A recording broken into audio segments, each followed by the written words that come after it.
So I wanted to talk a little bit about gratitude and gratitude journaling. There are lots of benefits of expressing gratitude, and research shows that there are all kinds of psychological benefits for your mood, for sleep, and even for how you view yourself. But of course, for me, it's always about that connection between your hand and your heart and your head. And I thought I'd just share with you some ways that a journaling practice can be included in a gratitude practice even can be included in your journal.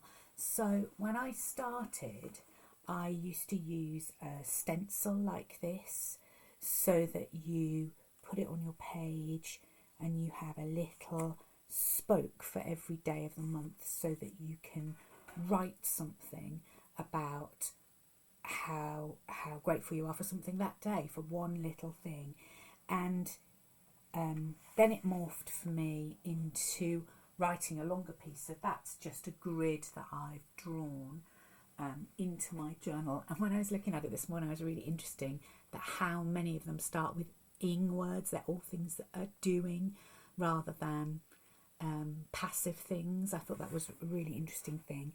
And then later it became more for me about mixing up words and pictures, because for me that image and making that image is a big part of the connection.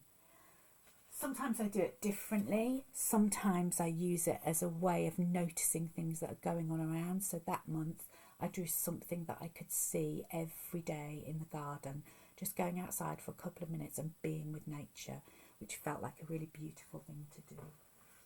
And mostly these days it is a completely free form thing. I just have a couple of blank pages for each month, and I make a little note of something that's made me smile that day, or something that I'm really grateful for.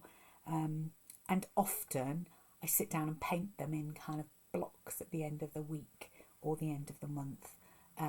Lots of recurring themes. There's always lots of yoga, lots of cats, lots of gardening things, cups of tea, friends. But I try to have a little rule where I don't do the same thing twice in a month, so I don't have 31 cups of tea.